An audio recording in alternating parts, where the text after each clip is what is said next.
오늘 저는 사무엘하 15장 13절로 23절의 말씀을 본문으로 사나 죽으나 당신과 함께라는 제목으로 말씀을 전하고자 합니다. 압살롬의 반역 소식을 다윗 왕이 듣습니다. 그러자 다윗 왕은 예루살렘을 포기하고 도망갑니다.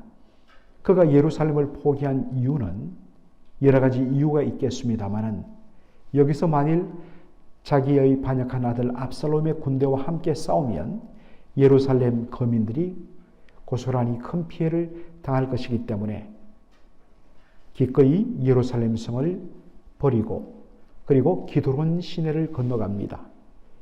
이 기드론 시내는 바로 예루살렘 그 동쪽의 골짜기로 흐르는 기드론 골짜기를 흐르는 시내가 있기 때문에 기드론 시내를 건너간다는 것은 바로 예루살렘을 떠나간다는 것을 가장 상징적으로 잘 보여주는 표현이라 하겠습니다. 그런데 참 어떤 의미에서는 이 피난 행렬이 결코 멋있어 보일 수가 없습니다. 초라하고 또 일부는 또 상당수는 압살롬에게 바로 편이 되어서 떠나버리고 정말 왕을 따라가는 그 행렬이 초라한데 사무엘하 15장 18절 보니까 다윗 왕 앞에 나타난 한 무리를 이렇게 소개합니다. 왕을 따라 가드에서 온 600인이 왕의 앞으로 진행하니라. 왕을 따라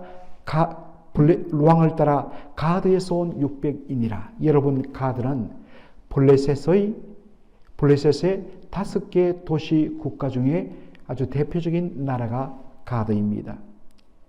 다윗이 사울의 핍박을 피하여 도망쳤다가 미친 척 했던 곳이 바로 가드이기도 하고 다시 한 번 더 그 후에 블레셋으로 넘어가서 가드왕 아기스에게 의탁하면서 약 1년 6개월을 보냈던 곳도 역시 가드입니다.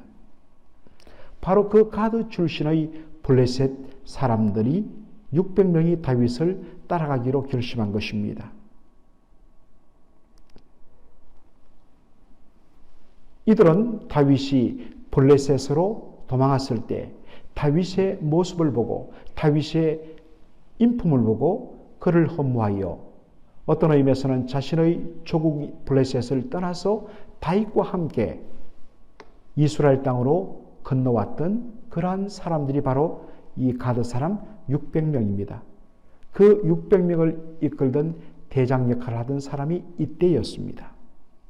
다윗이 그들의 대표 이때에게 말합니다. 19절로 20절에 보니까 어찌하여 너도 우리와 함께 가느냐? 너는 쫓겨난 나그네니 돌아가서 왕과 함께 내 곳에 있으라. 너는 어제 왔고 나는 정처 없이 가니 오늘날 어찌 너로 우리와 함께 유리하게 하리요? 너는 돌아가고 내 동포들도 데려가라. 은혜와 진리가 너와 함께 있기를 원하노라. 다윗은 이들이 자신과 함께 가면 이것이 고난의 길이고 어떤 의미에서는 모든 것을 다 잃어버릴 수 있는 위험한 선택이기 때문에 그러지 말고 돌아가라고 이야기합니다. 그러면서 돌아가서 왕과 함께 내 곳에 있으라 라고 이야기합니다. 여기 왕은 누구일까요? 많은 분들이 블레셋 왕 가드의 아기스 왕으로 생각하는 경우가 많습니다. 그러나 그렇게 볼 수 없는 이유는 너는 쫓겨난 나그네라 라고 되어 있는 표현입니다. 이들은 그 옛날에 다윗, 도망자 신세로 블레셋 가드 땅에 들어왔던 다윗, 그의 인품과 그의 용맹함을 보고 허무하여서 자기 나라를 떠나 다윗과 함께 이스라엘 땅으로 온 사람들입니다. 여기에 쫓겨났다는 이 말은 망명했다라는 그러한 뜻이 됩니다. 블레셋 왕 아기스의 입장에서는 아니 우리를 버리고 다윗 편이 되어서 떠나간단 말이야? 바로 그들은 이제부터 블레셋의 어떤 면에서는 배신자가 되는 것입니다. 그렇기 때문에 블레셋 왕 가드에게 블레셋의 가드 왕 아기스에게로 돌아갈 수가 없습니다. 그렇다면 여기 말하는 왕은 누구냐? 바로 압살롬을 뜻하는 것입니다. 만일 너희가 나를 떠나서 압살롬에게 간다면 환대를 받을 것이니까 그렇게 하라고 이야기합니다. 그러면서 다시 이야기합니다. 은혜와 진리가 너와 함께 있기를 원한다고 축복합니다. 은혜와 진리가. 여기 보니까 헤세드란 단어를 씁니다. 그러자 이때가 뭐라고 이야기합니까? 여호와의 사심과 우리 주 왕의 사심을 가리켜 맹세하옵나니 진실로 내 주 왕께서 어느 곳에 계시든지 물론 사생하고 어디 계시는가 그것은 말할 것도 없고 죽고 사는 모든 그곳에 왕이 사는 곳에 나도 살고 왕이 죽는 곳에 나도 함께 그곳에 있겠습니다 라고 이야기하는 것입니다. 이에 다윗이 이때와 가드 출신의 600명의 용사들이 자신과 함께 이 고난의 길을 걷는 것을 허락하고 함께 떠나갑니다. 오늘 여러분들 이 말씀을 읽으면서 어떤 두 인물이 떠오르지 않습니까? 바로 나오미와 룻입니다.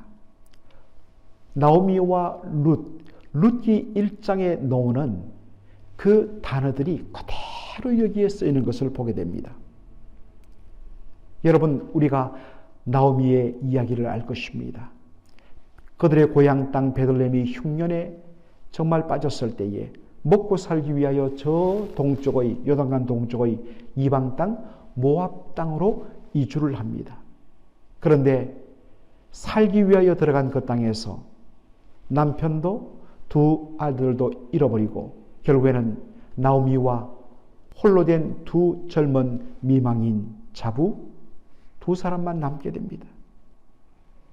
오르바와 룻. 그런데 어느 날 저 베들레헴에 하나님께서 다시 복을 주셔서 정말 풍성하게 하시다는 이야기를 듣습니다.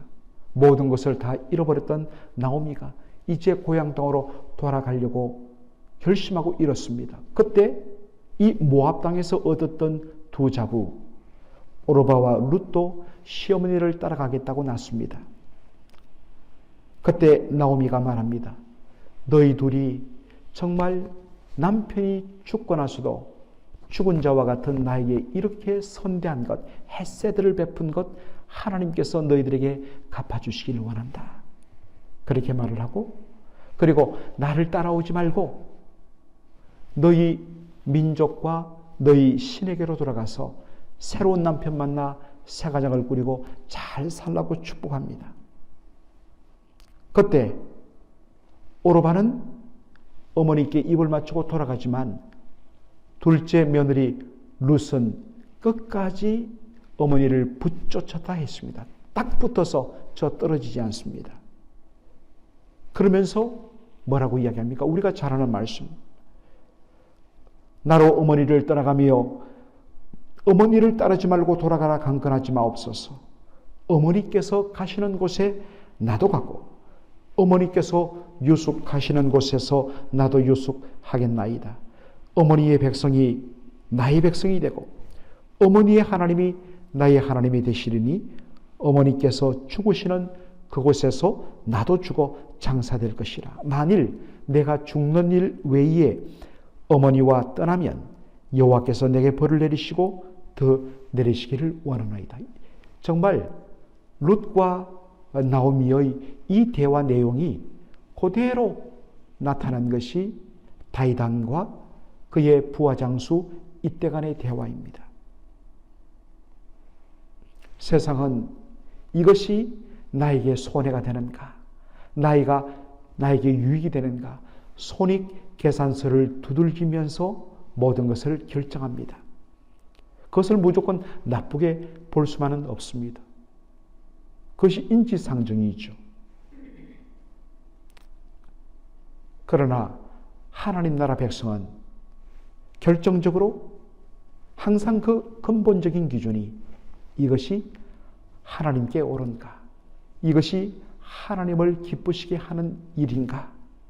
아닌가를 따라서 때로는 세상적 관점에서 나에게 손해가 될지라도 십자가의 길일지라도 이것이 하나님을 기쁘시게 하는 일이라면 제가 이 고난의 길에 함께 서겠습니다.